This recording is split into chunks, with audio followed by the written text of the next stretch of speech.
자, 두 번째 시간 지나도록 하겠습니다.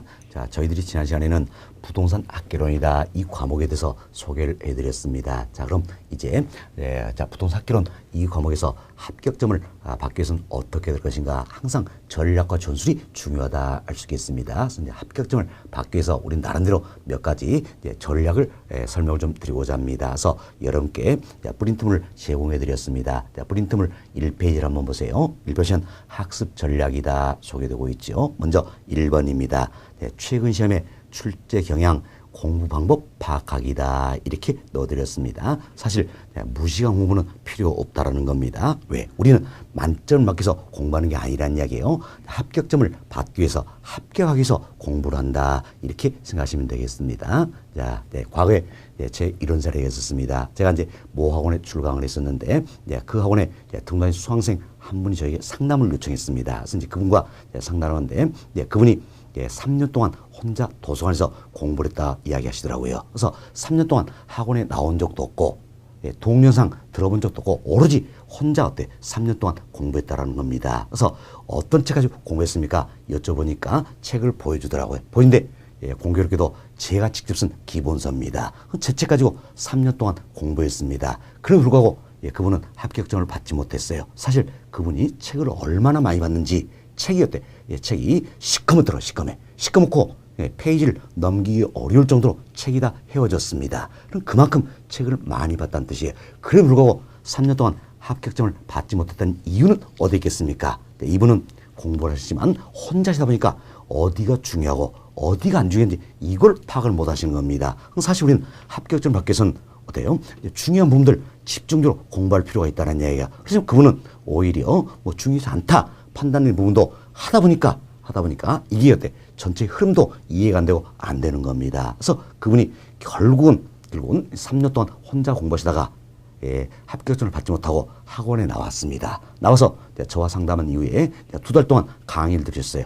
강의를 듣고 학개론 이 과목이 어떤 과목이구나, 어디가 중요하고 어디가 중요한가 이걸 파악을 하시는 겁니다. 그래서 그분들은 예습, 복습이 필요 없었어요. 강의 자체가 예습이고 복습이었던 겁니다. 그래서 그분은 강의만 듣고 그해 여유 있게 1차, 2차 합격을 하셨습니다. 그래서 그분이 간구기부터 하셨습니다. 자, 간구기부터 하셔서 이처럼 학원이나 동영상 통해서 강의를 들었으면 훨씬 더 빠른 시간 내에 합격했었는데 그 3년 동안 혼자 공부했던 시간이 너무너무 아깝더라라는 겁니다. 그래서 본인의 이런 사례를 꼭 좀 소개를 해 주셔서 본인같이 누구를 범하는 일이 없도록 했으면 좋겠다. 이런 의도로서 그분이 말씀드렸기 때문에 제가 사례를 좀 이야기를 드렸습니다. 여하튼 우리는 이 사례도 보듯이 무시간 공부는 필요 없다는 이야기예요. 우리는 오로지 합격을 위한 공부다 생각하시면 돼서 그럼 인류에서는 어떨 것인가? 출제 경향에 맞춰서 학습하는 게 최고의 방법이다라는 겁니다. 시험에 집중적으로 출제되는 부분들 이분들 위주로 해서 학습을 해야 된다는 겁니다. 이를 위해서는 우리들 출제 경향을 분석할 필요가 있다는 건데 제가 자신 있게 말씀을 드립니다. 학개론 이 과목은 어떤 강사 못지않게 저도 때 출제 경향 분석을 많이 하고 있다는 겁니다. 그래서 이제 여기에 맞춰서 여러분께 강의도 진행할 건데 일단은 우리가 지난 28회 시험이죠. 28회 시험을 기준으로 해서 출제 경향을 몇 가지 살펴보도록 하겠습니다. 그럼 여러분 가지신 프린트물 1페이지 보시면 양고래 1번부터 제가 출제 경향이다 순서 넣어드렸습니다. 먼저 양고래 1번입니다. 양고래 1번은 출제 범위다 소개되고 있는데 지난 28회 시험입니다. 28회 시험은 우리 교재 편지상으로 보겠습니다. 기본서는 1편 총론, 2편 강론, 3편 감정평가론, 이처럼 3개 편으로 구성이 된다 그랬죠. 그래서 지난 28회 시험에서는 1편 총론에서 4문제 출제가 되었습니다. 사실 총론 이 부분은 구성 영역이 다른 파트에서 비교적 적은 편이에요. 그래서 4문 출제됐고 2편 강론에서는 29문제 이렇게 출제했습니다. 사실 강론이 영역들이 좀 많은 부분이지요. 그래서 29문제 출제됐고 3편 감정평가론이다. 여기서는 7문제 이렇게 출제가 되었습니다. 그러면 이 내용을 살펴보면 전 영역에서 고루 출제되었다 할 수가 있다라는 겁니다. 그렇지만 특히 이 파트 중에서 출제 빈도가 높은 부분이 있습니다. 높은 부분인데 5개 파트예요. 자, 강론에 먼저 우리 기본서 편제는 1장입니다. 수요 공급 이론이에요. 수요 공급 이론. 이분이 지난 시험 5문제 이렇게 출제가 되었습니다. 자, 그리고 우리 기본서 2편의 5장입니다. 정책론. 이분도 지난 시험에 5문제 이렇게 출제가 되었어요. 그리고 6장 투자론이죠. 8문제입니다. 상당히 많은 문항이 출제가 되었습니다. 그리고 7장 금융론인데 이분은 예년에 비해서 조금 적은 문항 씁니다. 4문제.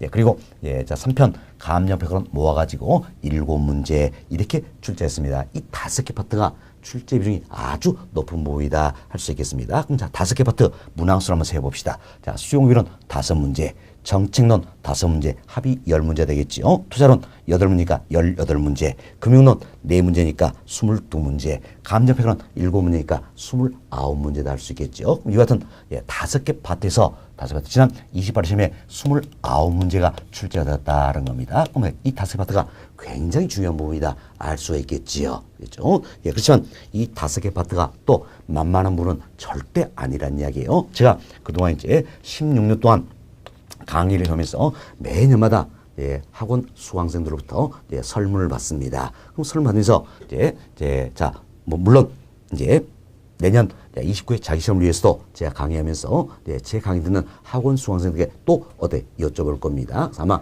5월 이때쯤 여쭤볼 겁니다. 그동안 우리가 이제 몇 차례 반복수 미룬 다음에 여쭤보는 겁니다. 그래야만이 어느 정도 또 이제 이해를 하고 답을 줄 수 있기 때문이죠. 그럼 자, 보세요. 학계론 전 영역 중에서 가장 어려운 분이 어디입니까? 이렇게 여쭤보면 16년 동안 변찮은 진리가 1순위가 투자론입니다.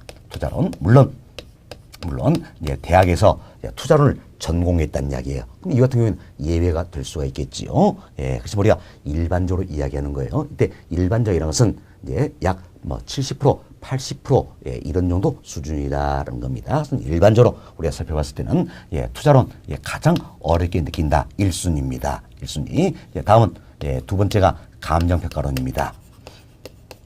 감정평가론. 예, 그리고 세 번째는 수요 공급 이론. 그리고 네 번째는 금융론. 다섯 번째가 정책론입니다. 자, 이처럼 학교론 전 영역 중에서 가장 어렵다고 느끼는 1순위부터 5순위. 이 5파트가 결국은 어떻습니까? 우리 시험에서 집중적으로 출제된 영역이라는 이야기예요. 자, 보세요. 투자론, 감정평가론, 그리고 수요공급이론, 금융론, 정책론 5파트잖아요. 이 5파트가 가장 어렵게 느끼는 부분인데 지난 시험도 29문제 참 절대적인 비중을 차지하고 있다는 이야기예요. 그럼 참 절대적인 비중을 차지하기 때문에 이 5파트를 소홀히 하면 됩니까 안 됩니까? 절대 안 된다는 이야기예요. 그러니까 이 5파트를 포기해버리면 합격점은 받을 수가 없다는 이야기예요. 우리는 극복을 해야 된다. 그래서 이런 말이 있습니다. 피할 수 없으면 즐기라 그랬어요. 그럼 즐거운 마음으로 이 5파트를 우리가 극복할 수 있어야 돼. 그래야만이 우리는 합격점 받는다는 이야기예요. 맞나? 자, 보세요. 투자론 어려서 포기해버립니다. 그럼 지난 시간 기존 8문제 그냥 포기한 셈이에요. 포기한 셈. 자, 다음은 감정평가론 어렵다. 7문제 포기해버립니다. 그럼 결국 15문제 포기해버리네요. 그럼 나머지 부분 다 맞으면 되겠죠. 그럼 나머지 부분 다 만든 보장도 없다라는 겁니다. 절대 포기해서 안 된다. 극복할 수 있어야 된다는 이야기예요. 그래서 피할 수 없으면 즐기라 그랬어요. 그럼 즐거움으로 극복을 해야 된다. 이래는 어떻게 할 것인가? 이 5파트만큼은 우리가 더 집중적으로 학습을 해야 된다는 겁니다. 그래서 이 5파트만큼은 우리가 최소한 10번 이상 반복 학습이 돼야 된다는 겁니다. 물론 나머지 부분은 또 쉬운 건 아니에요. 하지만 이제 지금 부동산의 개념이다, 분류다, 특성이다, 경기민노 이론이다, 시장론이다 이런 부분도 쉬운 건 아닙니다. 그렇지만 이 5파트에 비해서는 상대적으로 수월하다라는 겁니다. 그래서 나머지 분들은 우리가 이제 8번 이상 반복을 하시면 되겠고, 어렵게 느끼는 이 5파트 뭐가 있었습니까? 자, 투자론, 감정평가론, 수요공급이론, 금융론, 정책론 5파트죠. 이 5파트만큼은 몇 번 이상, 10번 이상 반복습을 해야 되겠다는 겁니다. 그래서 제가 여러분께 이처럼 중요한 5파트는 10번 이상 강의를 해드릴 것이고, 나머지 파트들은 8번 이상 강의를 진행해 드릴 예정이다. 이렇게 생각하시면 되겠어요. 그래서 이 프로그램에 따라서 여러분들이 학습을 하신다면 자연스럽게 8번에서 10번 이상 반복습이 이루어진다. 이렇게 보시면 되겠습니다. 자, 이렇게 해서 지난 28회 시험을 기준해서 출제 범위에서 간략하게 말씀을 드렸습니다. 여튼 전 영역 고르게 출제되고 있다. 그리고 특히 출제비 높은 중요한 5파트가 있다는 겁니다. 뭐였습니까?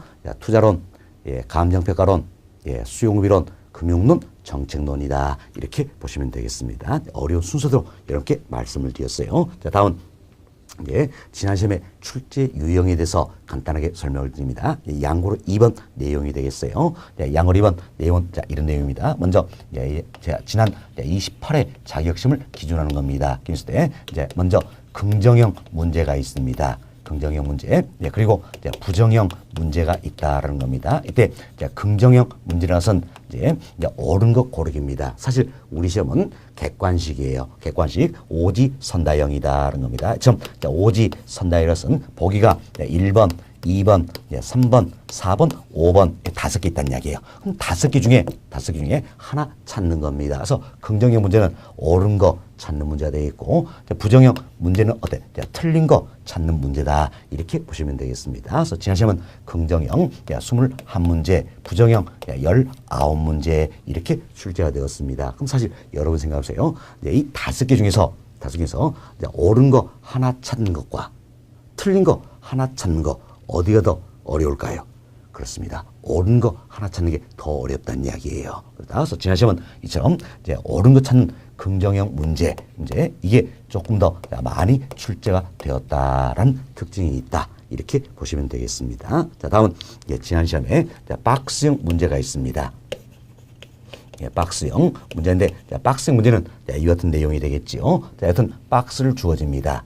박스를 주어지고 이 박스 안에 예를 들어서 기억, 니은, 디귿, 리을, 미음 이처럼 내용들이 구성이 됩니다. 구성해서 이 중에 옳은 것 모두 찾기 이런 게 박스형 문제다라는 겁니다. 그래서 지난 시험은 박스형 문제가 의외로 많이 출제되었습니다. 박스형 문제가 15문제 나왔습니다. 그럼 여러분들이 박스형 문제에서 상당히 어렵게 느낍니다. 왜? 이 중에서 옳은 것만 모두 찾아내야 되니까 상당히 어렵게 느낀다는 이야기예요. 느낀다서 사실 박스형 문제가 어렵습니다. 그렇지만 저에게는 박스형 문제를 해결할 수 있는 비법이 따로 있습니다. 그래서 우리들이 문제를 하나씩 풀어가면서 이 비법을 제가 공개해 드릴 겁니다. 그래서 제 강의를 들으셨던 분들은 박스형 문제 어때? 오히려 더 쉽다고 이야기를 많이 합니다. 왜? 이 박스형 문제 이 같은 경우에는 기억, 니은, 디귿, 리을, 미음 5개 있지만 이 중에서 경우에 따라서는 기억, 니은 2개만 보도 때 답을 찾을 수가 있는 경우가 있다는 이야기. 왜?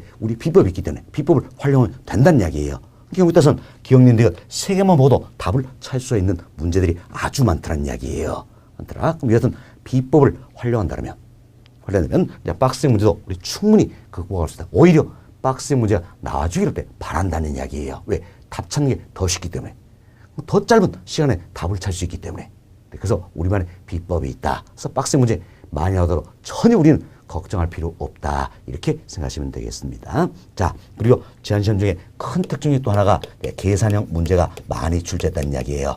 사실 계산형 문제다라는 겁니다. 계산 문제죠. 계산 문제는 학개론 이 과목에서는 계산 문제가 꼬박꼬박 출제가 되고 있으면서 최근 10년 동안 평균적으로 계산 문제는 8문제 정도가 출제가 되는 겁니다. 그럼 8문제 정도 출제돼 지난 시험은 의외로 11문제 이렇게 출제가 되어버렸습니다.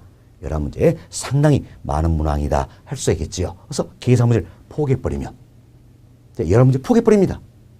합격점 받을 수 있어요, 없어요? 없다라는 겁니다.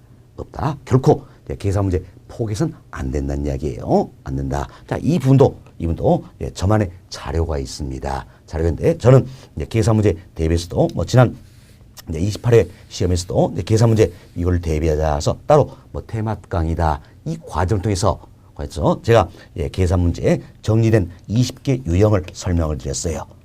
딱 20개 유형이 있습니다. 20개 유형, 20개 유형 일 통해서 더도 말고 100문제 딱 풀었습니다. 100문제. 그럼 잡으세요. 20개 유형 정리하고 100문제 딱 풀었다는 이야기예요. 그럼 자, 이번 28회 시험에서도 28의 시험에서 20개 유형 중에서 어때? 8문제가 나왔어요. 8문제. 그럼 결국은 계산 문제 총 11문제 출제가 되었는데 이 중에 우리가 20개 유형 여기에서 숫자만 바꿔서 나온다는 이야기예요. 동일한 유형이 문제가 8개 있었어요. 8개. 그럼 8개 이 중에서 어떻습니까? 그래서 우리 최소한 6개 이상은 내 힘으로 어때? 풀 수 있었더란 이야기예요. 그럼 합격점을 받을 수 있느냐? 사실 계산 문제는 우리가 11문제 출제된다면 이 11문제 다 맞추자. 여기에 목적이 있는 게 아니에요. 이 계산 문제는 어때? 6개만 맞추면 되면 6개만 내 힘으로 풀고 나머지 어때? 찍어버리자. 부담 갖지 마세요. 6개만 내 힘으로 맞추자는 이야기, 나머지는 찍어버리자는 얘기예요. 그럼 합격점 받을 수 있는 겁니다. 그러나 아예 포기해버리면 합격점을 받을 수가 없는 겁니다. 그래서 계산 문제는 우리가 모두 맞춘다 이런 개념이 아니라 그랬습니다. 자, 11문제 출제되면 6개만 맞추자.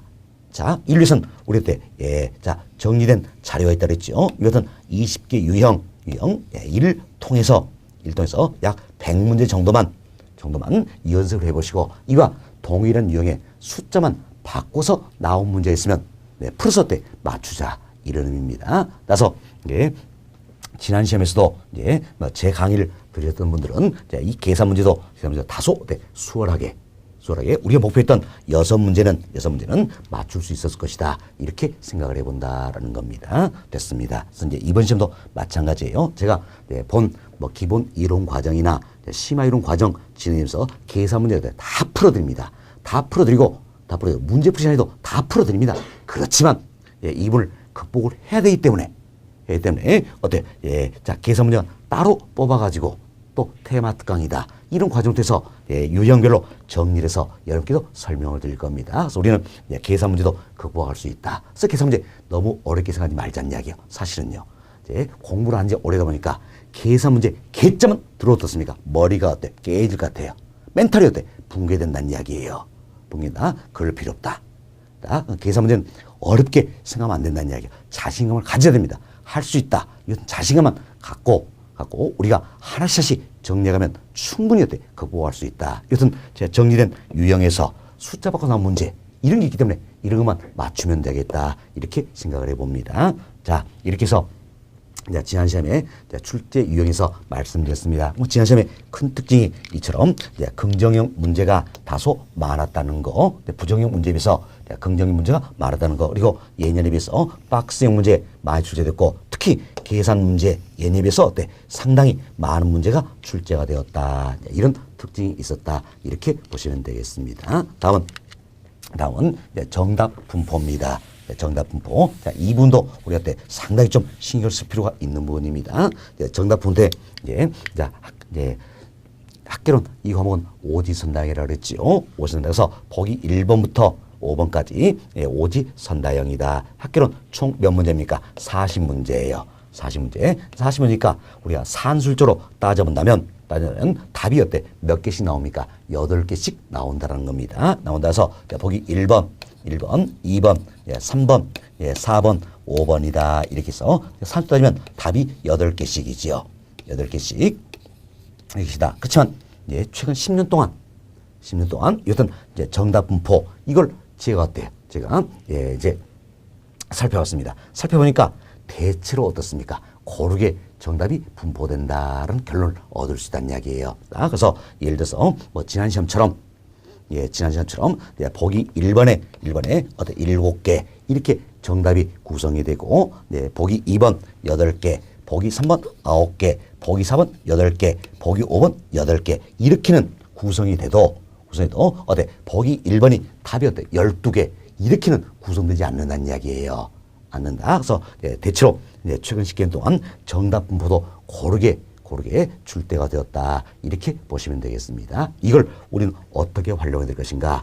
이 생각을 하시면 되겠어요. 자, 사실 지금은 여러분들이 부동산 학개론이다. 이 과목 관련해서 40문제를 풀어보시더라도 맞춘 문제보다는 틀린 문제가 더 많을 겁니다. 그렇지만 우리가 공부를 하다 보면 이제 점점 맞춘 문제가 많아진다는 이야기예요.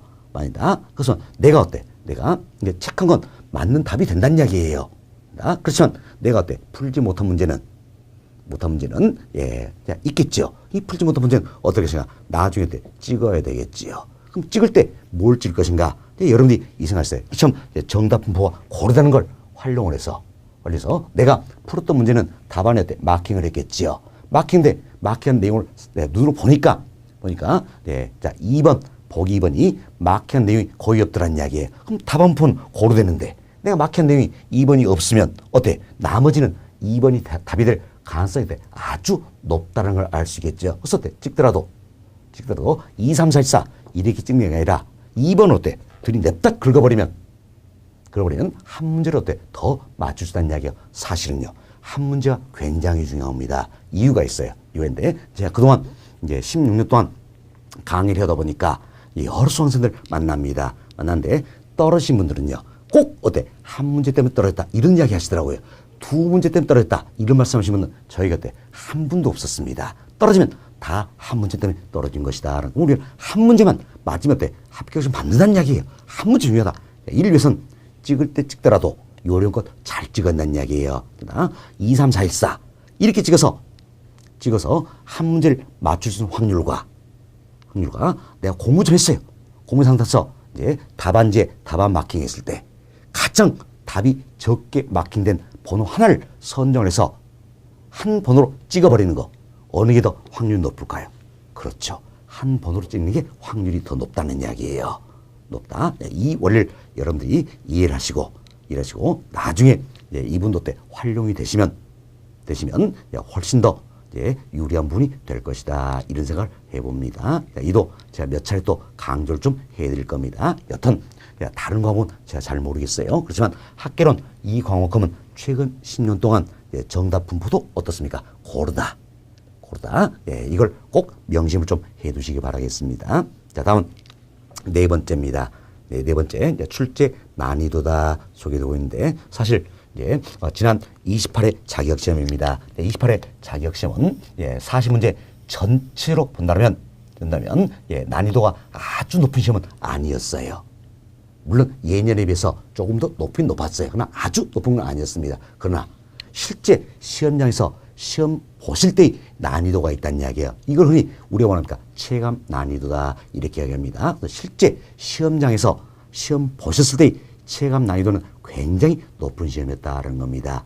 자, 몇 가지 이유가 있었죠. 자, 먼저 우리가 말씀드린 것처럼 긍정형 문제가 부정형 문제보다 다소 많았다는 점, 또 박스형 문제가 많았다는 점, 예년에 비해서 계산 문제가 3문제 이상 더 출제가 되었다는 점, 이런 점을 들어볼 수 있겠죠. 그리고 또 특히 우리가 어렵다고 생각하는 5개의 파트를 이야기를 드렸습니다. 이 5파트에서 예년에는 27문제에서 28문제 이렇게 출제되는 겁니다. 그렇지만 이번 시험은 이보다도 또 한두 문제 더 많이 출제가 되었더라는 이야기예요. 사실 어려운 영역을 한 문제부터 더 출제를 해놔도 난이도는 팍 높아지는 거지요. 여기서 한두 문제 더 출제가 되었다라는 겁니다. 그리고 또 하나가 있습니다. 또 하나가 있는데, 자, 보세요. 이제 우리 시험은 산업인력관리공단에서 주관을 합니다. 주관해서 산업인력관리공단에서 이제 표준 목차다 이런 걸 정해줍니다. 시험의 세부 내역이다 이렇게 해서 목차를 정해주는데 그 목차에 근거해서 우리 교재도 순서대로 편제를 해놓은 겁니다. 이런 건데 과거에는 그 목차 여기에 근거해서 이 순으로 문제를 쭉 내줬습니다. 그런데 이번 시험은 그렇지 않았습니다. 자, 그럼 여러분이 이런 생각하세요. 자, 수요 공급이론 5문제 출제가 된다는 이야기예요. 그럼 5문제 출제가 되는데 예를 들어서 6번, 7번, 8번, 9번, 10번 이렇게 해서 5문제로 수요 공급이론 쭉 배열해 놓은 것과 똑같은 문제를 짜도 수요 공급이론 어떻습니까? 6번에 하나 넣어놓고 또 저 멀리 10번에 하나 들어있고 또 15번에 들어있고 16번에 들어있고 17번에 들어있고 이렇게 해서 5문제 구성된다는 이야기예요. 이때는 똑같은 문제를 짜도 느끼는 체감 난이도가 훨씬 달라질 거란 이야기예요. 자, 보세요. 5문제 모두가 수용흡이라 이건 수용흡이랑 관련된 부분이구나 생각해서 문제를 쉽게 풀어나간다는 이야기예요. 그렇지만 여기에 수용급 이론이 들어있고 그리고 7번은 다른 금융 파트가 들어있고 8번은 또 다른 영역이 들어있고 이러다 보면 온통 뒤죽박죽이 돼버린다는 이야기예요. 이번 시험이 일부 문제들이 이렇게 어때 섞여버렸다는 이야기예요. 섞여버렸다. 이와 같은 이유로 인해서 실제 시험장에 느꼈던 체감 난이도는 굉장히 높은 시험이었다. 이렇게 보시면 되겠습니다. 보시면 되겠어요.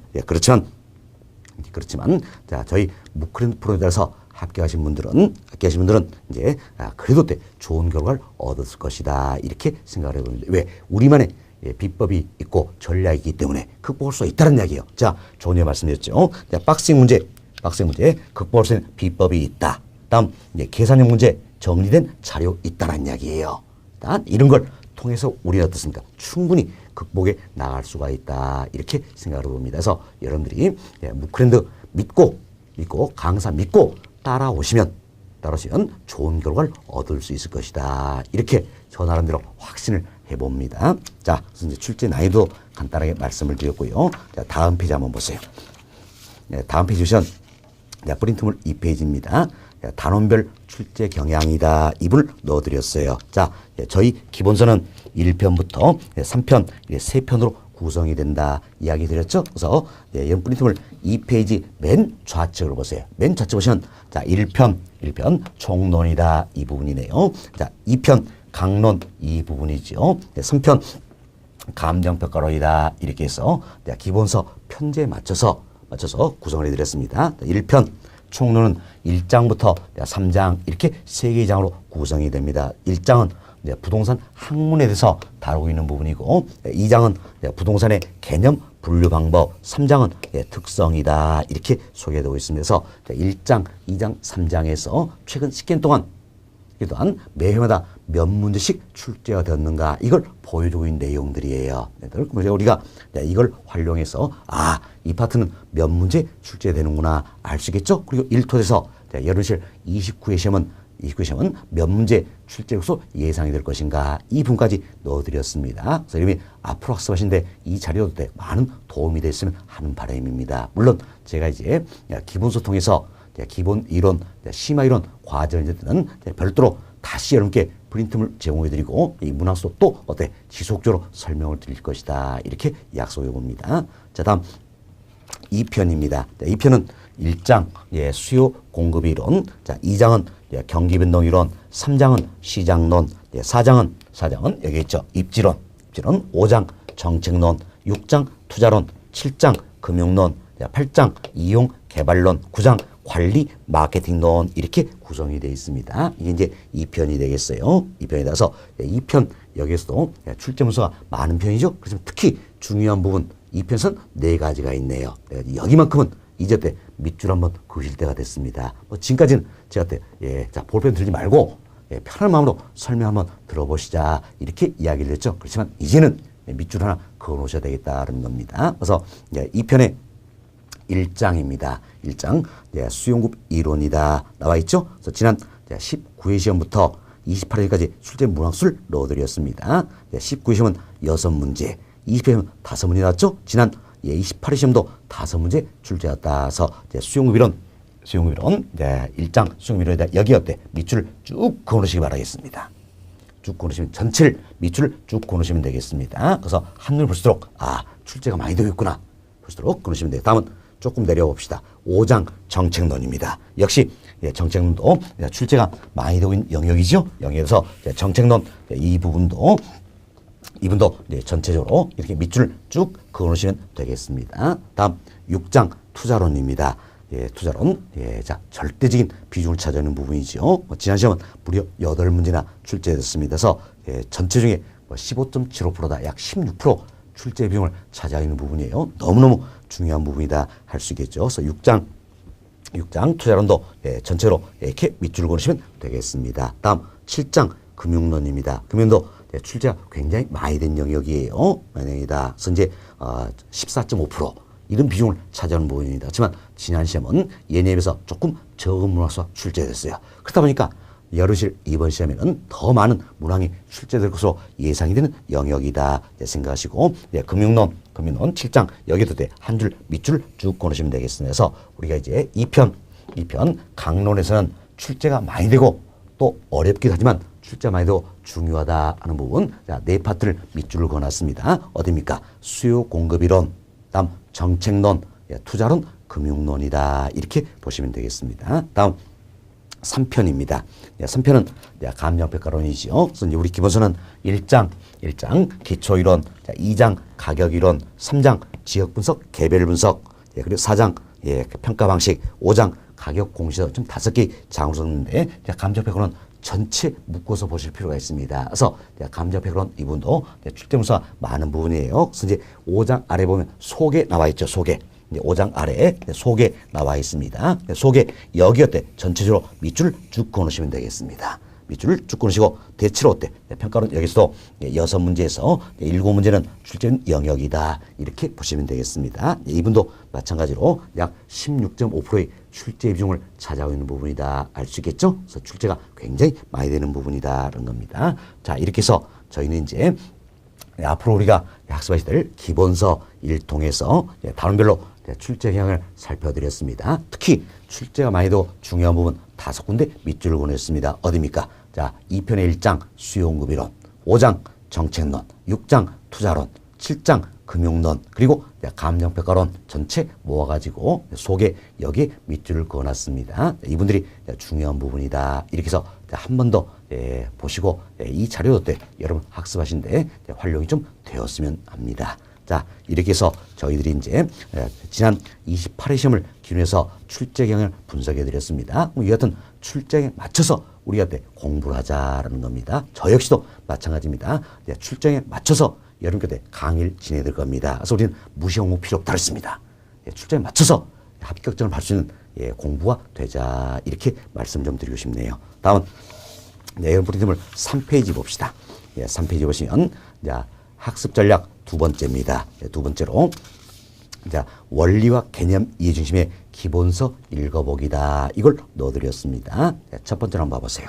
보시면 수많은 수능 만점자들이 교과서에 충실하게 공부했다. 이런 이야기를 하는 겁니다. 결국 기본서가 중요하다 그 이야기예요. 사실 기본서는 가장 기본이 된 책이 되겠죠. 그래서 기본서 중요하다는 이야기예요. 그래서 기본서를 때 자꾸 읽어보는 게 필요하다는 겁니다. 그래서 기본서를 정독함으로써 전반적인 흐름도 때 이해하게 된다. 그래서 기본서를 자꾸 읽어보는 게 필요하다는 겁니다. 또 우리는 기본서를 읽어봄으로써 이러한 효과도 얻고자 하는 겁니다. 사실 신문도 자꾸 보고 많이 본 사람이 더 빨리 읽는 거지요. 그럼 우리가 어때? 실제 시험을 보더라도 한 문제를 빨리 읽을 수 있어야 되죠. 그래서는 어떻습니까? 기본서를 정독하는 게 하나의 방법이 된다는 겁니다. 자, 여러분들이 아마도 이제 공부를 하시다가 모의고사를 보시게 되면 이런 느낌을 또 받을 수 있을 겁니다. 근데 자, 이래서 문제 3번입니다. 3번 문제가 쭉 있습니다. 문제 읽었습니다. 읽고 보기 1번, 보기 2번 읽어갑니다. 읽으니까 어때? 문제가 뭘 물어본지 이걸 모르겠다는 이야기예요. 그럼 다시 또 어때? 문제로 넘어옵니다. 그래서 문제를 또 읽는 겁니다. 이러다 보니까 시간이 많이 걸리지요. 그리고 어때? 또 다시 1, 2, 3, 4번 읽으니까 1번이 또 무슨 내용인지 모르겠어요. 다시 또 읽어간다는 이야기예요. 그러다 보면 한 문제 푸는데 많은 시간이 걸린다. 이게 우리 현실입니다. 왜? 그동안 공부 안 한 시간이 많기 때문에.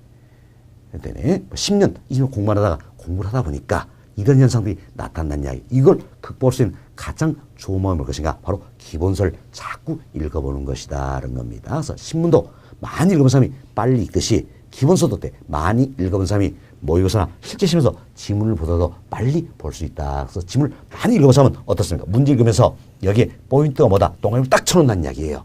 그럼 자, 지문 있다가 문제가 뭘 문제인지 모른다 해도 얼른 문제 보면 동그라미 표시가 되겠죠. 이것만 보면 떠오른다는 이야기예요. 이런 요령들이 생긴다는 겁니다. 이를 위해서라도 기본서를 정독하는 건, 기본서를 자꾸 읽어보는 건 아주 중요한 일이다. 이렇게 생각을 해봅니다. 그래서 기본서 읽어보기다 이렇게 넣어드렸어요. 그리고 앞서 했지만 무시 공부는 필요 없다 그랬습니다. 우리는 합격을 위한 공부다 그랬어요. 그래서 기본서를 읽더라도 다 읽으실 필요는 없습니다. 제가 수업 진행하면서 그리고 여러분들 기본서 읽어보시죠. 한 분들 밑줄을 그어둘 겁니다. 제 강의의 특징 중 하나가 판서를 통해서 설명을 좀 해드립니다. 판서를 통해서 설명하다 보면 그러면 워낙 판서를 많이 하기 때문에 어깨가 아파요. 그래서 경우에 따라서는 7, 8쯤 되면 올해도 그렇지만 내년도 마찬가지입니다. 7, 8쯤 되면 어깨 어때? 파스 붙이고 다닙니다. 그럼 날도 더우니까 땀도 많이 흘려서 파스도 다 떨어져요. 하도 뛰었다 붙였다 많이 하니까 살도 다 헤어집니다. 그래서 한때는 이런 생각을 했어요. 판서량을 줄이자. 거의 판서 안 하고 말로서 설명했어요. 그의 합격률이 어때? 합격률이 굉장히 낮아졌습니다. 그래서 제 나름대로 고민했어요. 판서를 했었을 때와 안 했었을 때 합격률 왜 이런 차이 있을 것인가? 결국은 시각적인 차이란 이야기예요. 제가 판서를 하면 그 순간 어떻습니까? 그 순간은 여러분들이 칠판을 보는 겁니다. 보는 겁니다. 이런 시각적인 효과가 어때? 또 크게 영향을 미치더라는 겁니다. 그래서 지금은 어때? 지금은 아무리 팔이 아프고 하더라도 판서합니다. 여러분께서도 마찬가지예요. 제가 아무리 팔이 아파도 판서는 끊임없이 할 겁니다. 그래서 시각적인 효과도 얻어보자 이야기. 참 판서를 통해서 설명을 드리고, 그리고 또 여러분들이 자 기본서도 읽어보셔야 되겠죠? 우리가 설명드린 내용 이 부분만 기본서를 읽어보면 된다냐. 그러나 처음 공부하다 보니까 이 내용이 기본서 어디에 들는지 이걸 모릅니다. 이걸 모르다 보니까 처음부터까지 또 다 읽고 있어요. 이게 무시간 공부라는 이야기예요. 필요 없다. 그래서 우리는 어떻게 하겠다. 판서를 통해서 설명한 내용을 기본서를 제가 또 읽어드릴 겁니다. 그럼 기본서를 읽을 때 여러분이 어떻게 되니까 거기에 밑줄을 그어놓으셔야 되겠지요. 밑줄을 그어놓으셔야. 그럼 그 부분만 여러분들이 기본서는 읽어보시면 되겠다는 겁니다. 이렇게 해서 우리한테 출제에 맞춰서 효율적인 공부를 하자라는 이야기예요. 하자. 이런 분들은 저희들이 기본서 공부할 때 제가 또 여러분께 강조해서 설명을 드릴 겁니다. 여튼 기본서를 자주 읽어보되 제가 밑줄 그진 부분만 자꾸 읽어보면 되겠다. 이렇게 말씀 좀 드리고자 합니다. 다음 이제 학습 전략 세 번째입니다. 세 번째는 무한 반복하기다. 이런 데죠. 사실 우리 인간들은 망각의 동물입니다. 잊어버리게 돼 있다는 이야기. 잊지 않으면 미친놈 되는 미친놈. 자 보세요. 과거에 있던 일 전혀 잊지 않는다는 이야기. 안다? 그럼 어때? 길거리 걸어다니면서 과거에 슬펐던 일만 계속 생각이 나는 겁니다. 그래서 계속 눈물 뚝뚝 흘려 하고 걸어갑니다. 그럼 옆 사람 뭡니까? 저 새끼 미쳤구나 그러지요. 또 보세요. 과거에 즐거웠던 일 이것만 또 생각이 난다면 길거리 지나면서 계속 웃고 지나갑니다. 그럼 옆 사람이 뭐랍니까? 미친놈이다 그러지요. 그래서 우리가 잊지 않으면 미친놈 되는 건 미친놈. 당연히 우리 인간들 어때? 잊어버리겠다. 망각의 동물이다. 이렇게 생각하십니다. 그럼 우리는 잊었던 걸 또 기억을 해야 되겠지요.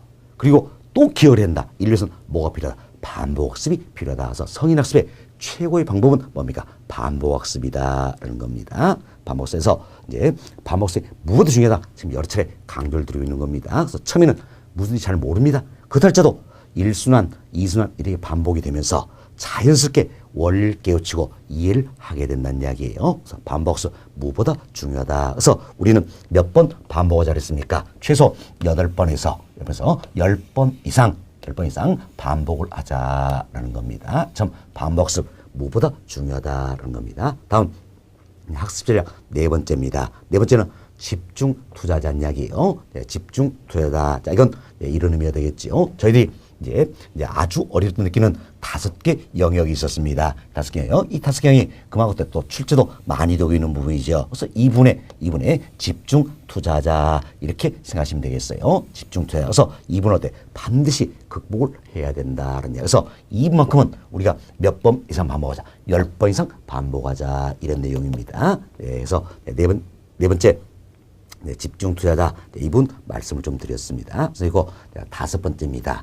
용어 정리하자라는 겁니다. 사실 부동산 학개론이다 이 과목은 이처럼 아주 다양한 영역들로 구성이 되어 있다는 이야기예요. 좀 다양한 영역들로 구성이 되기 때문에 용어에 대한 정리도 필수적이다 할 수 있겠습니다. 그래서 이제 용어들을 정확히 정리하면 어땠지?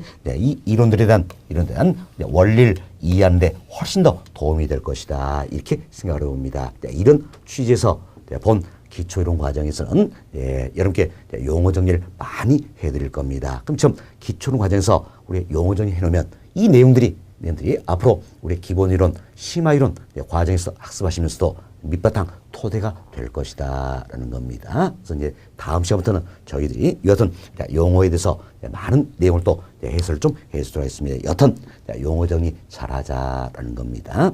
자, 그리고 6번째입니다.